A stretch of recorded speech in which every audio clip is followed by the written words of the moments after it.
सुनो ए मुसलमानों, मीलाद मुस्तफ़ा है, मैं ये आपको अमल भी बताना चाहता हूँ। अल्लाह रब्बुल इज़्ज़त ने सारे खजाने रसूल को दिए। अल्लाह ने भी फरमाया और रसूल भी कह रहे हैं कि मुझे सारे खजानों की चाबियां दी गई। अब इनसे पूछो कि ये दिया किस लिए है, अल्लाह ने उनको किस लिए दिया है रसूल को ये सारे खजानों की चाबियां? ये सिर्फ और सिर्फ स्टेटस बनाने के लिए? क्या एक स्टैंडर्ड मेंटेन करने के लिए जैसे कुछ लोग रखते हैं? जब किसी के पास कोई खजाना आता है, अब हमें रसूल पाक की जिंदगी पढ़ने के बाद भी ये पता चल रहा है कि हुजूर ने पूरी 63 साल जिंदगी खजानों की चीजें इस्तेमाल नहीं फरमाई। वो तो निहायत सादी जिंदगी पर कनात करते रहे।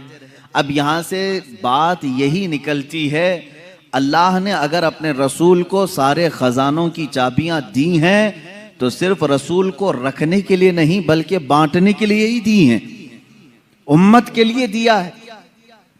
अब आप ये कहते हैं कि रसूल से मांगना नहीं चाहिए, तो खजाने उनके पास हैं, ना मांगे तो फिर करें क्या? खुद हुजूर फरमा रहे मेरे पास सारे खजानों की चाबियां हैं, जिसके पास चाबी है उससे ना पूछे, उससे पूछना जुर्म है।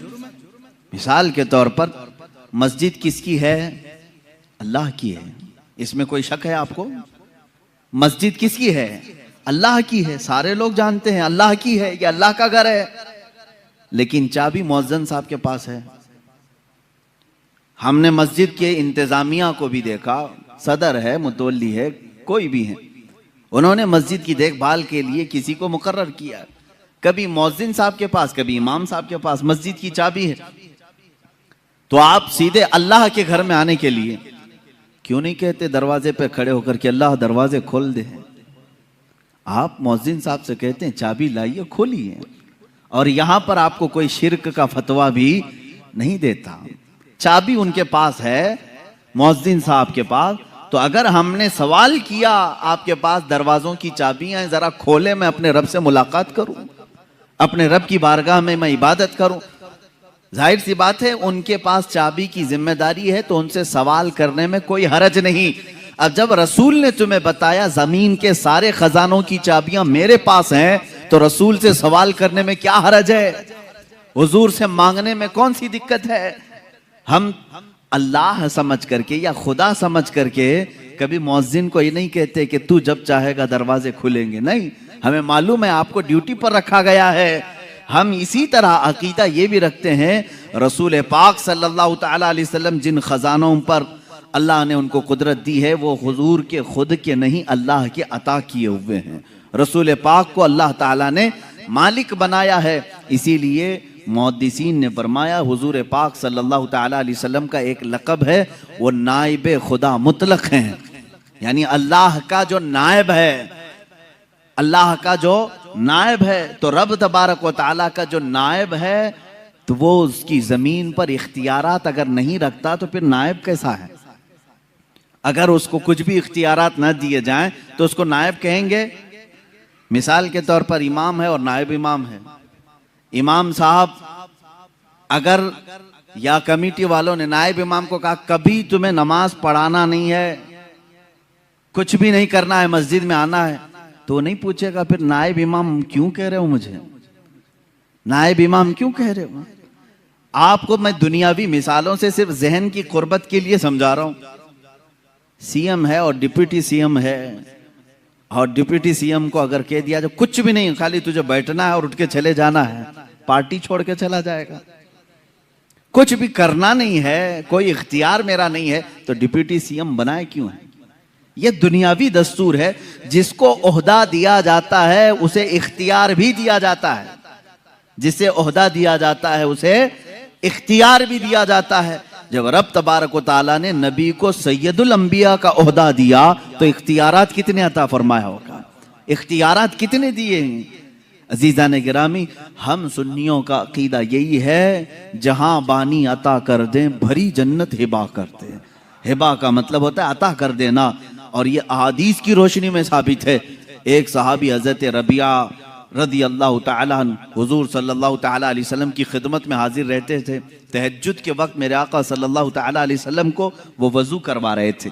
पानी पेश किया, अल्लाह के नबी सल्लल्लाहु ताला अलैहि वसल्लम खुश होकर के हज़रत रबिया असलमी से कहते हैं कि ऐ रबिया, कुछ तुझे मुझसे मांगना है तो मांग ले, कुछ मुझसे पूछना है तो पूछ ले।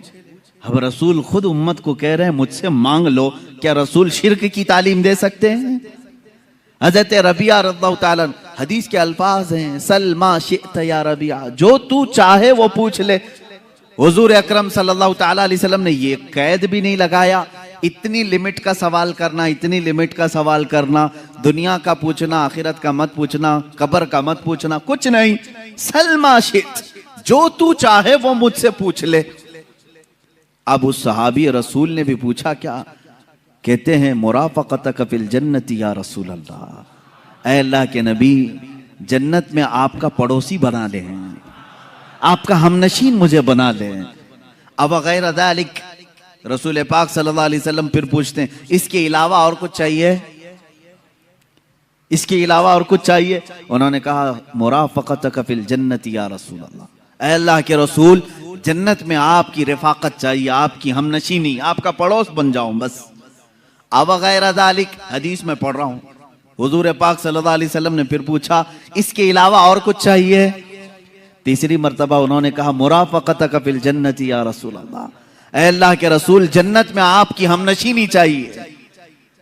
मांग, तुझसे तुझी को मांग कर मांग ली सारी कायनात, तुझसे तुझी को मांग कर मांग ली सारी कायनात। सहाबी भी वो बहुत दूर तक की सोचते थे, उन्हें मालूम था वहां की अगर हमनशीनी मिल गई तो बाकी सब वैसी खैरात में मिलेगी, बाकी सब तो सदक़े में मिलेगी। इन्होंने बिल्कुल लास्ट एंडिंग वाला सवाल किया है, ये नहीं कि हिसाब मेरा क़यामत में हल्का हो जाए, मीज़ान अमल में कुछ आपकी मदद मिल जाए, हौज़े कौसर पे ये हो जाए। उन्होंने लास्ट एंडिंग का सवाल किया, अगर वो हमनशीनी मिल गई तो ये सारी मंजिलें तो पास होके ही मिलेगी। और यहां पर अब जो बताना है वो ये है, अल्लाह के नबी सल्लल्लाहु ताला अलैहि वसल्लम उस सहाबी से बार बार ये कह रहे हैं अब गैर ज़ालिक, इसके अलावा और कुछ चाहिए? ये कौन कहता है? ये कौन कहता है? पहले ही मांगी हुई चीज को दे दिया हो फिर ये पूछता है कि इसके अलावा और कुछ चाहिए? 3 मर्तबा हुजूर पाक सल्लल्लाहु ताला अलैहि वसल्लम ने उनसे ये सवाल किया। इसका मतलब है कि तूने जो सवाल किया वो तो तुझे मिल गया, इसके अलावा भी कुछ चाहिए तो सवाल कर। ये है रसूल करीम सल्लल्लाहु ताला अलैहि वसल्लम के इख्तियारात, हुजूर अकरम सल्लल्लाहु ताला अलैहि वसल्लम के तसर्रुफात, जिसको आप यूं समझें कि उनकी ताकत और क़ुव्वत दुनियावी एतबार से, उखरवी एतबार से, शरई एतबार से। मैं सारी चीज़ों की तरफ आता हूँ। अल्लाह के नबी सल्लल्लाहु ताला अलैहि वसल्लम को अल्लाह ताला ने इख्तियारात का मालिक बनाया है और कुरान उसकी गवाही दे रहा है। यअमुरुहुम बिल मारूफि व यनहाहुम अनिल मुनकरि व युहिल्लु लहुमुत तय्यिबात व युहर्रिमु अलैहिमुल खबाइथ व यदअु अन्हुम इसरहुम वल अग़लाल अल्लती कानत अलैहिम। कुरान पाक में अल्लाह फरमा रहा है वो रसूल तुम्हारे पास है जो तुम्हें अच्छाइयों की का हुक्म देता है, बुराइयों से रोकता है। अब जो 2 लफ्ज आए वो ये है, अल्लाह फरमाता है युहर्रिमु अलैहिमुल व युहिल्लु लहुमुत तय्यिबात, पाकीज़ा चीज़ों को तुम्हारे लिए वो हलाल बनाता है और नापाक चीज़ों को वो रसूल तुम्हारे लिए हराम कह देता है। पता ये चला हराम और हलाल दुनिया में बनाना ये भी इख्तियारात रसूल में से है। रसूल जिसे कहें हलाल वो हलाल है और रसूल जिसे कहें हराम वो हराम है। इससे बढ़कर क्या और इख्तियारात क्या चाहिए? एक साहब ने किताब में लिख मारा जिसका नाम मोहम्मद या अली होगा वो किसी चीज का मालिक और मुख्तार नहीं होता। उनका बुग़्ज़ था, वो अदावत थी, नफरत रही होगी। सीधे निशाना साधा और यूं कहा कि उनको कोई इख्तियारात नहीं होते। मेरे अजीज़ आओ, सहाबा कराम रिदवानुल्लाह ताला अलैहिम अजमईन ये जानते थे कि रसूल पाक सल्लल्लाहु ताला अलैहि वसल्लम को अल्लाह ने मुख्तार बनाया है। कैसे? एक साहब आए, हुजूर सल्लल्लाहु ताला अलैहि वसल्लम ने खुतबे के लिए मिंबर पर खुतबा दिया। ये बकरीद का दिन था, 10वीं ज़िलहिज्जा और कुर्बानी का दिन होता है। हुजूर पाक सल्लल्लाहु ताला अलैहि वसल्लम ने खुतबे में एक लफ्ज़ फरमाया कि जिन्होंने हमारी ईद से पहले गोश्त ज़बा किया, बकरा ज़बा किया या जानवर ज़बा किया, उनकी कुर्बानी नहीं हुई, वो तो खाने पीने वाला एक गोश्त हो गया। जिसने ईद से पहले कुर्बानी की उसकी कुर्बानी नहीं हुई। रसूल करीम सल्लल्लाहु ताला अलैहि वसल्लम ने जैसे ही बयान किया, एक सहाबी खड़े हुए, कहा या रसूल अल्लाह सल्लल्लाहु ताला अलैहि वसल्लम, मैंने तो ये सोचा कि ये ईद का दिन खाने पीने का दिन होता है, मैं फजर के फौरन बाद ही बकरी ज़बा कर दिया, गोश्त हो गया, बन भी गया, खा पी करके मैं ईद में भी आ गया, मेरी कुर्बानी का क्या होगा? रसूल करीम सल्लल्लाहु ताला अलैहि वसल्लम ने फरमाया, वो कुर्बानी नहीं हुई, वो कुर्बानी नहीं हुई, वो तो खाने पीने का गोश्त हुआ। उन्होंने पूछा फिर कुर्बानी के लिए जानवर कितना चाहिए? हुजूर पाक सल्लल्लाहु ताला अलैहि वसल्लम की अहादीस में से है, 1 साल का कम से कम होना चाहिए ना बकरा या बकरी। 1 साल से छोटी बकरी या बकरा ज़बा नहीं कर सकते आप, जायज़ नहीं है आपके लिए, वो जायज़ नहीं। जानवरों में, बैलों में अलग अलग उम्र जो मुतय्यन की गई। हुजूर पाक सल्लल्लाहु अलैहि वसल्लम ने फरमाया जाओ दूसरी बकरी ज़बा करो। वो साहबी खड़े होते हैं, आका मेरे पास उसके अलावा कुछ भी नहीं था, एक 6 महीने का बकरी का बच्चा बाकी है, क्या मैं ज़बा करूं? हुजूर पाक सल्लल्लाहु ताला अलैहि वसल्लम ने फरमाया जा तू ज़बा कर ले, तेरे बाद फिर किसी के लिए हलाल नहीं होगा, तेरे बाद फिर क़यामत तक किसी के लिए 6 माह के बकरी के बच्चे के ज़बा करने की इजाजत नहीं दी जाएगी। इसका मतलब है नबी मुख्तार कुल हैं, जिसे जो चाहें अता करते हैं। अल्लाह के नबी सल्लल्लाहु ताला अलैहि वसल्लम वो शारे इस्लाम है, बानी इस्लाम है। यानी इस्लाम वही है जो नबी कौनैन सल्लल्लाहु ताला अलैहि वसल्लम के आमाल से निकला। सबसे बड़ी दलील हुजूर के इख्तियारात की, सबसे बड़ी दलील हमारी ये 5 वक्ता नमाजें हैं। पूरा कुरान हमें बताएं कि कुरान ने कहीं नमाज का तरीका नहीं बताया। खड़े होना है, रकात के लिए हाथ उठाना है, बांधना है और रुकू में जाना है, सजदा करना है, ये तमाम चीजें कुरान में आपको कहीं नहीं मिलेंगी। रुकू की कैफियत क्या है? रुकू करने का हुक्म है, सजदा करने का हुक्म है, लेकिन उसकी कैफियत क्या है, कितना झुकना है, कितना नहीं है। तो ये कुरान में इस तरह की बात आई। अब रसूल करीम सल्लल्लाहु ताला अलैहि वसल्लम ने करके दिखाया। रकात कैसे बांधी सहाबा ने देखा, रुकू कैसे किया हुजूर को सहाबा ने देखा, सजदा कैसे किया सहाबा ने देखा। उसके बाद हुजूर पाक सल्लल्लाहु ताला अलैहि वसल्लम से लोगों ने पूछा कि नमाज कैसे पढ़ें? हुजूर ने नहीं फरमाया जैसे कुरान में आया है वैसे पढ़ो। हुजूर ने फरमाया सल्लू कमा रअयतुमूनी उसल्ली, ऐ लोगो जैसे मुझे पढ़ता देखो वैसे ही नमाज पढ़ो। मतलब यह है कि अल्लाह के नबी सल्लल्लाहु ताला अलैहि वसल्लम जो अमल करें वही शरीयत है, यही इख्तियारात हैं हुजूर पाक सल्लल्लाहु अलैहि वसल्लम के। एक सहाबी आए हज के मौके पर, हुजूर पाक सल्लल्लाहु ताला अलैहि वसल्लम ने फरमाया आज से हर इस्तिताअत रखने वाले मुसलमान पर जिंदगी में हज फर्ज है, हज फर्ज है। इस्तिताअत के वो कितनी इस्तिताअत होनी चाहिए एक शरई मसला है कि अगर आपके पास इतना माल है कि आप हज के लिए जा सकते हैं और घर में राशन पानी भी है तो आपके ऊपर हज फर्ज है। बगैर हज करके दुनिया से गए तो उसकी बड़ी सख्त वईदें भी हैं। अल्लाह के नबी सल्लल्लाहु अलैहि वसल्लम ने फरमाया जिस पर हज फर्ज हुआ और वो हज नहीं किया मुझे उसकी परवाह नहीं, वो यहूदी होके मरे या ईसाई होके मरे, उसकी वईद आई है। अब ये मौका है हज की फर्जियत का। हजरत अक़रा बिन हाबिस रदियल्लाहु ताला अन्हु एक सहाबी हैं, ये हुजूर सल्लल्लाहु ताला अलैहि वसल्लम से पूछते हैं अली आमिन हादा या रसूल अल्लाह सल्लल्लाहु ताला अलैहि वसल्लम, या रसूल अल्लाह क्या इस साल हज फर्ज हुआ था जो हमने हज किया है? यानी साल जिंदगी में एक बार या हर साल फर्ज है? जैसे ज़कात हर साल फर्ज है ना, इनकम टैक्स नहीं है एक बार दे करके छुट्टा कर ले, हर साल है। तो सहाबी रसूल ने ये पूछा हर साल फर्ज है या जिंदगी में एक बार? हुजूर पाक सल्लल्लाहु ताला अलैहि वसल्लम ने फरमाया हज आज से फर्ज कर दिया गया।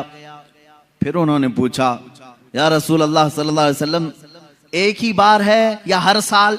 हुजूर ने फिर मुतलक फरमाया आज से अल्लाह ताला ने हर ज़ी इस्तिताअत मुसलमान पर हज फर्ज कर दिया। तीसरी बार उन्होंने पूछा हर साल है या जिंदगी में एक बार?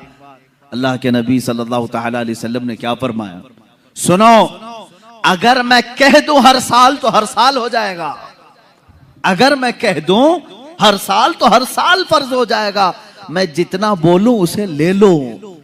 यही कुरान कहता है, मा आता कुमुर रसूल फखुदू, रसूल जो तुम्हें दे दे वो ले लो, वमा नहाकुम अन्हु फंतहू, जिससे रसूल तुम्हें रोके उससे रुक जाओ। इससे कुरान बता रहा है कि रसूल को मजबूर नहीं, मालिक को मुख्तार पैदा किया गया। अजीजान गिरामी, हमारा यह अकीदा है या नहीं? रसूल को मजबूर समझते हो?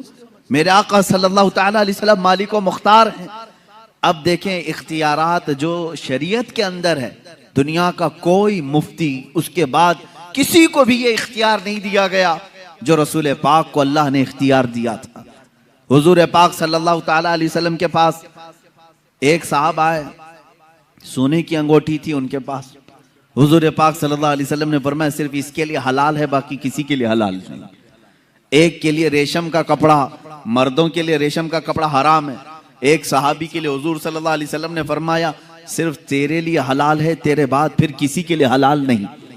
हत्ता के एहतलाम हो गया, अगर मर्द को जनाबत हो गई तो मस्जिद में आना हराम है, उसके लिए मस्जिद में आना हराम है। नापाकी की हालत में मस्जिद में आप नहीं आ सकते, बगैर वजू के आ सकते हैं, लेकिन जनाबत की हालत अगर है मस्जिद में कदम भी रखोगे हराम है।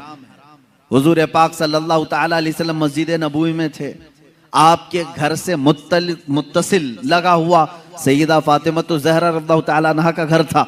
मौला अली करमल्लाहु वजहुल करीम शौहर फातिमा हैं, रसूल करीम सल्लल्लाहु अलैहि वसल्लम के दामाद हैं। अब उनके लिए नहाने का अगर कोई मसला पेश आता तो उन्हें मस्जिद से गुजरना पड़ता। हुजूर पाक सल्लल्लाहु अलैहि वसल्लम ने फरमाया, जनाबत के हालत में सिर्फ अली के लिए मस्जिद में आना हलाल है, बाकी किसी के लिए नहीं। सिर्फ मौला अली करमल्लाहु वजहुल करीम के लिए हलाल करार दिया गया कि अगर इस हालत में ये मस्जिद में आए तो इनके लिए हलाल है। ये शारे इस्लाम है, ये बानी इस्लाम है, वो जिसके लिए जो चाहे अता फरमाए। हजरत अबू बकर सिद्दीक रज़ियल्लाहु ताला अन्हु के लिए खुसूसी इख्तियार मिला है, कुछ ना कुछ सबको खुसूसियात मिली है। हुजूर पाक सल्लल्लाहु ताला अलैहि वसल्लम ने फरमाया था, मस्जिद नबवी के आसपास जिसके भी मकान की खिड़की खुलती है वो बंद कर दें, मस्जिद की तरफ खिड़की ना खोलें, मना था। लेकिन हुजूर सल्लल्लाहु अलैहि वसल्लम ने फरमाया, सिवाय अबू बकर सिद्दीक की खिड़की के, अबू बकर सिद्दीक की खिड़की अगर मस्जिद नबवी की तरफ खुली रहे उनके लिए जायज है। ये शरई इख्तियारात मैं बता रहा हूँ, शरई इख्तियारात। हत्ता कि आपको इससे भी आला किस्म की अगर मैं बात बताऊं, एक साहब आए, उन्होंने कहा, मैं सुना हूं कि ईमान लाने के बाद नमाज फर्ज है। सबसे पहली चीज क्या है? ईमान लाने के बाद नमाज फर्ज है। वो ईमान नहीं लाए थे। हुजूर पाक सल्लल्लाहु ताला अलैहि वसल्लम से उन्होंने पूछा तो आपने कहा हाँ। कहा कितनी नमाजें? कहा फजर है, जोहर है, असर है, मगरिब है, इशा है, 5 नमाजें दिन में फर्ज हैं। वो साहब आए, कहा मैं इस शर्त पर ईमान लाता हूं कि मेरे लिए कुछ डिस्काउंट हो। डिस्काउंट, उनको कंसेशन चाहिए था। पूछा हुजूर पाक सल्लल्लाहु अलैहि वसल्लम ने, तुम क्या चाहते हो? उन्होंने कहा, मैं 5 नहीं पढ़ सकता, 3 मेरे लिए कह दीजिए, मेरे लिए 3 कर दीजिए, पर मैं 3 पर ही ईमान लाऊंगा। हुजूर पाक सल्लल्लाहु अलैहि वसल्लम ने फरमाया, ठीक है तुम ईमान लाओ, तुम्हारे लिए 3 ही नमाज है। दुनिया में कोई कर सकता है? गौस और ख्वाजा को भी नमाज माफ नहीं हुई। अल्लाह के नबी सल्लल्लाहु ताला अलैहि वसल्लम की दूरबीन निगाह देख रही थी। तारीख में यह रिवायत तो है, वो इसी शर्त पर ईमान लाए कि मैं 3 ही पढ़ूंगा, 3 की मुझे कंसेशन मिले, 2 की कंसेशन मिले, 3 पर मैं ईमान लाता हूं। ईमान लाए, लेकिन रिवायात ये बताती हैं जिंदगी भर कभी 3 नहीं 5 ही पढ़ा। ये अल्लाह के नबी जानते थे कि जिसको नमाज की लज्जत मिल जाए उसके 5 भी कम है, उसके लिए 5 भी कम है जिसको नमाजों की लज्जत मिले। और अल्लाह के हबीब सल्लल्लाहु ताला अलैहि वसल्लम का ये इख्तियार नहीं है तो और क्या है? ये इख्तियारात मुस्तफ़ा हैं। जहां बानी अता कर दें, भरी जन्नत हिबा करते।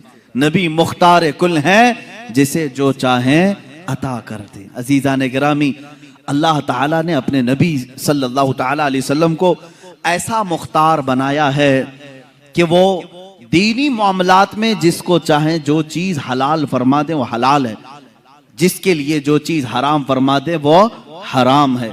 ये खुसूसियत फिर इस्लाम में किसी दूसरे को नहीं मिलेगी, ये खुसूसियत किसी दूसरे को नहीं मिलेगी। आज अगर आपने किसी शरीयत के हराम करदा चीज को हलाल कह दिया और हलाल जो शरीयत में है उसको हराम कह दिया तो सिर्फ गुनहगार नहीं, काफिर हो जाओगे, इस्लाम से निकल जाओगे।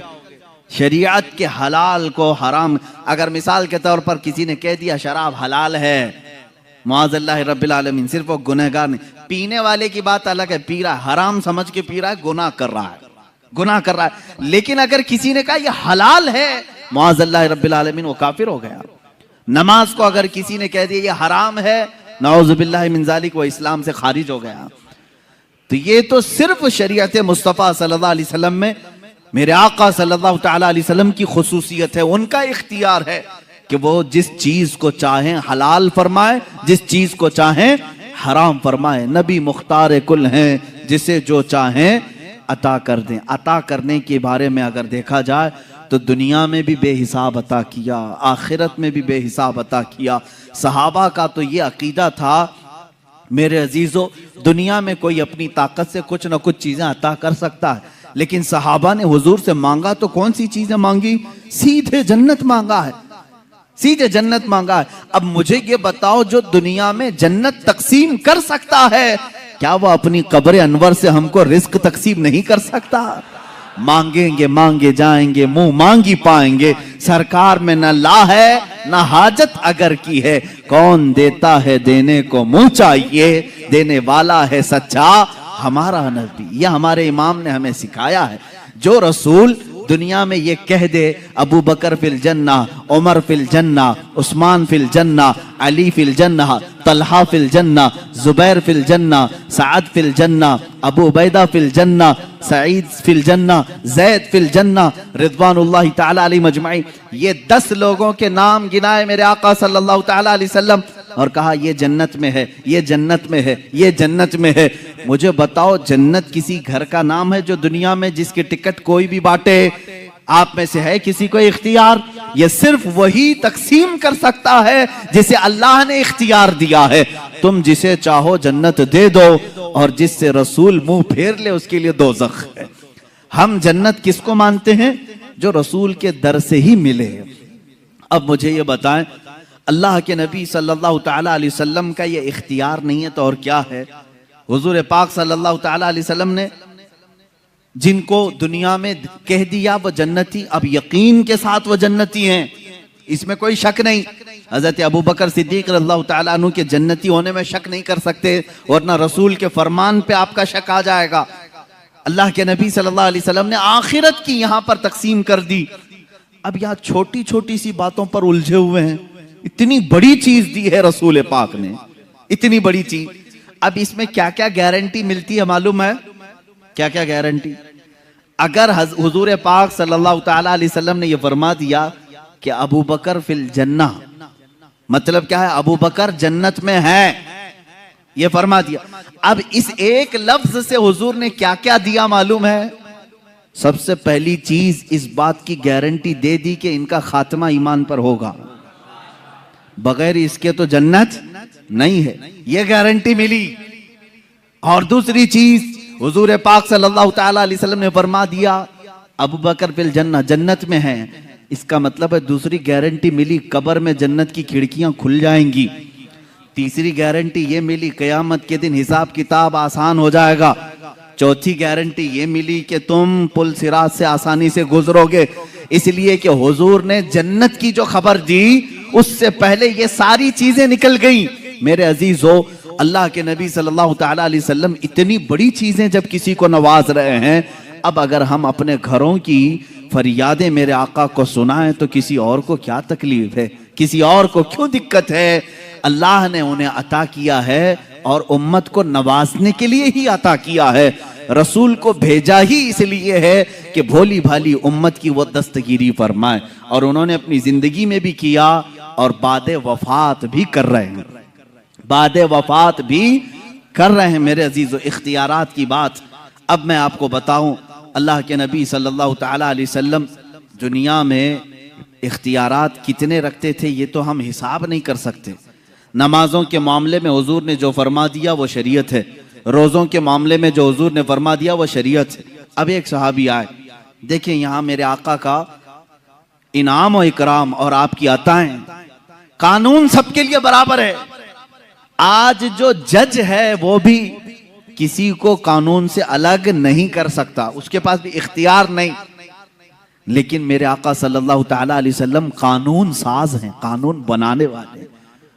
वहां पर किसी के लिए एक्सेप्ट रखा जा सकता है। एक साहबी आया है, कहा या रसूल अल्लाह सल्लल्लाहु ताला अलैहि वसल्लम मैं रोजा तोड़ लिया, रोजा रमजान का रोजा मैंने तोड़ लिया, खा लिया, क्या करूं?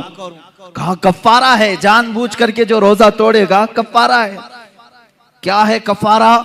कहा या तो एक गुलाम को आजाद कर, या तो फिर 60 रोजे कंटिन्यू रख, 2 महीने कंटिन्यू रोजे रखना। एक रोजा जिसने छोड़ा उसका कफ्फारा है 2 महीने रोजा रखने पड़ेंगे। या तो फिर 60 मिस्कीनों को खाना खिला। उस साहबी ने कहा ला अजीदु शैअन या रसूल अल्लाह, ऐ अल्लाह के रसूल सल्लल्लाहु ताला अलैहि वसल्लम ये तीनों में से मेरे से पास कुछ भी नहीं है। मैं ऐसा हूं नहीं कि गुलाम आजाद करूं, और इतनी ताकत नहीं है कि 60 दिन के रोजे रखूं। एक ही तोड़ दिया, 60 कहां रखूंगा? और 60 मिस्किनों को खाना खिलाने की बात मेरी ताकत से बाहर है। ये 3 ऑप्शन थे, लेकिन तीनों करने की ताकत नहीं थी। हुजूर पाक सल्लल्लाहु ताला अलैहि वसल्लम ने क्या फरमाया? जा अब इसके बाद मेरा इख्तियार नहीं है, जो चाहे, अल्लाह का हुक्म था मैंने सुना दिया। नहीं, बिठाया, थोड़ी देर इंतजार करो। महफिल में एक साहब खजूरों का टोकरा लेकर के आए, खजूरों का टोकरा। रसूल करीम सल्लल्लाहु ताला अलैहि वसल्लम ने वो टोकरा उठाया, उस साहबी से कहा जा पूरे मदीने में ये खैरात कर दे, तेरे रोजों का कफ्फारा हो जाएगा। ये बांट दे, रोजों का कफ्फारा हो, तेरे एक जो तोड़ा है रोजा वो कफ्फारा हो गया। सुनो मेरे अजीजों, अभी यही बात खत्म नहीं। वो साहबी खजूर का टोकरा लेते हैं और कहते हैं या रसूल अल्लाह पूरे मदीने में मुझसे ज्यादा गरीब कोई है ही नहीं, कोई नहीं है, किसको तकसीम करूं, किसको खिलाऊं? अल्लाह के नबी सल्लल्लाहु अलैहि वसल्लम ने फरमाया तू खुद खा ले, कफ्फारा अदा हो जाएगा। यह है शान इख्तियार। इख्तियारात मुस्तफ़ा सल्लल्लाहु ताला अलैहि वसल्लम की असमत यह है। इसीलिए हमारे मुर्शिद ने फरमाया जहां बानी अता कर दें, भरी जन्नत हिबा कर दें, नबी मुख्तार कुल हैं जिसे जो चाहें अता कर दें, नबी मुख्तार कुल हैं जिसे जो चाहें अता कर दें। मेरे अजीजों, ये दुनियावी शान है, आखिरत का मामला तो ये है। अल्लाह के हबीब सल्लल्लाहु ताला अलैहि वसल्लम को उस दिन भी इख्तियार दिया जाएगा, रसूल जिसे छू ले वो जन्नत में चला जाए। ये इख्तियार नहीं है तो और क्या है? इख्तियार नहीं है। हदीस पाक में है मेरे अजीज, जो लोग इख्तियारात मुस्तफ़ा के मुनकिर हैं, मैं समझता हूं उनको जरा बराबर भी अकल नहीं होगी, पैदल हो चुके हैं। क्योंकि हदीसों में यहां तक पढ़ लिया कि एक आलिम भी शफात करेगा क़यामत के दिन, हाफिज भी, एक हाजी भी शफात करेगा, उसको शफात की इजाजत दी जाएगी।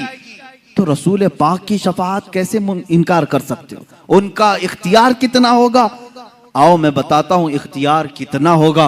अल्लाह अल्लाह, मेरे आका सल्लल्लाहु ताला अलैहि वसल्लम फरमाते हैं क़यामत के दिन एक साहबी ने पूछा या रसूल अल्लाह मैं आपको कहाँ ढूंढूं, मैं कहाँ ढूंढूं? पूरे महशर के मैदान 3 एड्रेस हुजूर ने बताए हैं, 3 पते बताए।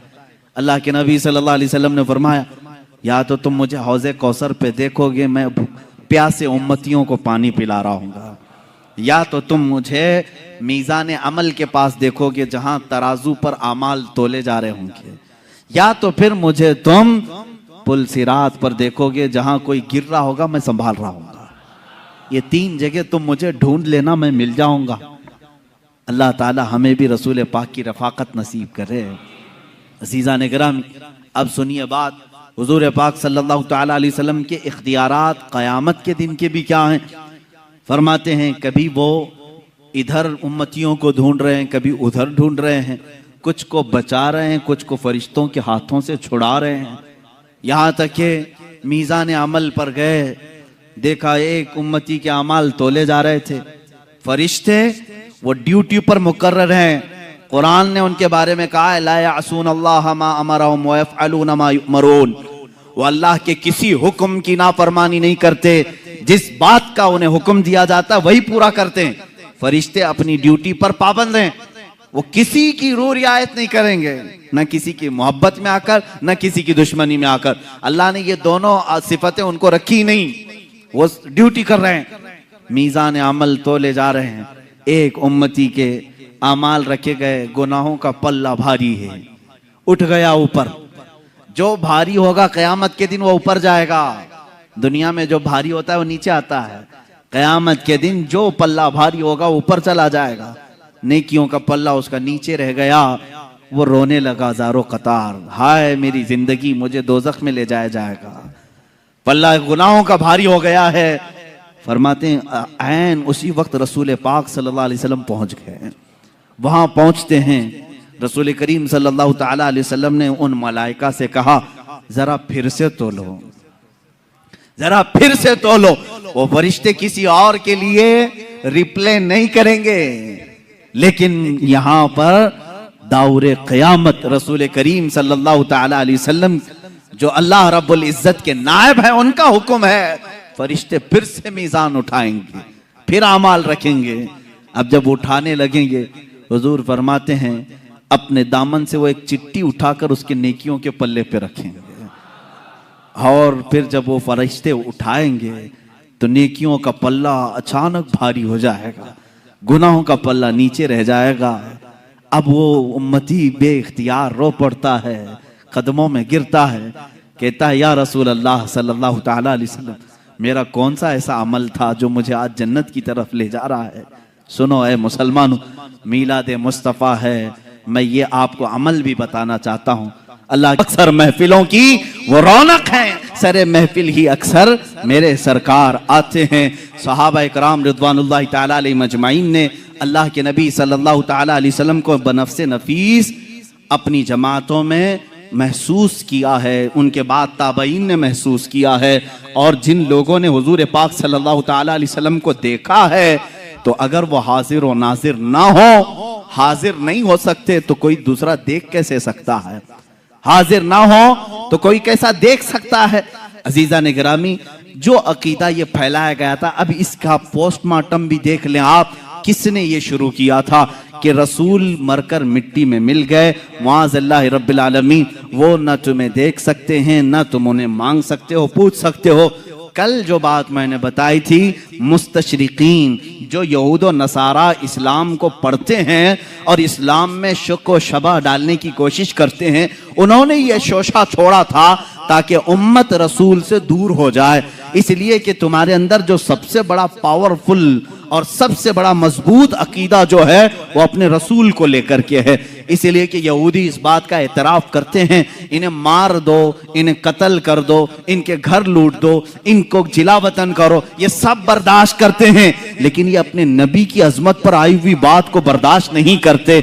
आज भी दुनिया इस बात को मान रही है, इनके अंदर अगर कोई चिंगारी बाकी है जो इन्हें जमा करती है तो वो रिश्ता रसूल है, मोहब्बत रसूल है, अजमत मुस्तफा है, और यही चीज खत्म करने के लिए वो एड़ी चोटी का जोर लगाए हैं। लेकिन जालिमों, याद रखना, तुम अपने मुंह के फूंकों से अल्लाह के नूर को बुझा नहीं सकोगे। अल्लाह अपने चिराग को सुबह क़यामत तक रोशन और शानदार रखेगा। रसूल करीम सल्लल्लाहु ताला अलैहि वसल्लम की मोहब्बत और अकीदत दुनिया में हमेशा बाकी रहेगी, चाहे लोग बिकते हों बिक जाएं, टूटते हों टूट जाएं। आज ही किसी साहब ने मेरे सामने ये तज़किरा किया, आइंदा आने वाले हालात बड़े खराब हैं, लोगों को खरीदा जा रहा है, अपनी पार्टी में लेने के लिए पैसों की लालच दी जा रही है, ओहदे दिए जा रहे हैं। मैं कहता हूं मियां होने दो, जितना तलछट है, जितना कचरा है, छटने दो, इसलिए कि अल्लाह रब्बुल इज्जत का ये उसूल है, वो अपने नबी के गुलाम बिल्कुल प्योर रखना चाहता है, वो खालिस रखना चाहता है। जो बचेगा वो यहां भी साथ रहेगा, वहां भी साथ रहेगा। मेरे अजीजों, तुम अपने मुकद्दर का फैसला कर लो, बिकने वालों में हो या रसूल पाक पर मिटने वालों में हो। तुम अपनी जिंदगी का फैसला सीख लो, चंद सिक्कों में अपने आप को बेच दोगे या जन्नत के नाम पर अपने रसूल पर अपनी गर्दन फिदा करोगे। दोनों ऑप्शन तुम्हारे पास आज हैं।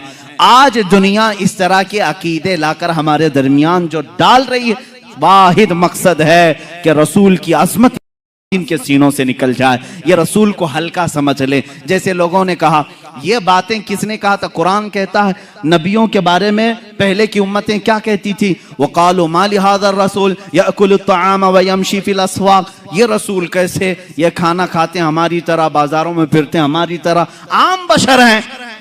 उन्होंने यही कहा था पहले की कुफार और मुशरिकीन ने। आज भी उनकी बोली कुछ लोग बोल रहे हैं, रसूल कुछ खास नहीं है, वैसे ही हैं जैसे इंसान थे, उनको अलग से कोई पावर नहीं था, अलग उनका कोई इख्तियार नहीं था। जब तुम ये अकीदा जहन में रखोगे तो फिर बात कहाँ आएगी? रसूल को अगर बोल रहा है क्या फर्क पड़ता है, मुझे भी बोलता है उनको भी बोलता है, यह तुम्हारी जहन की सोच बन जाएगी। मेरे अजीजों, अकीदा आज तक तो हमारा ये है, हमें बोलता है बोल ले, रसूल के बारे में हरगिज ना बोलना, इसलिए कि हम बर्दाश्त करते हैं हमारे पूरे खानदान को, लेकिन रसूल पाक की अजमत के खिलाफ एक जुमला भी बर्दाश्त नहीं करते। हमारी जो ताकत है, जिस तरह से हो, हम उसका दिफा करते हैं।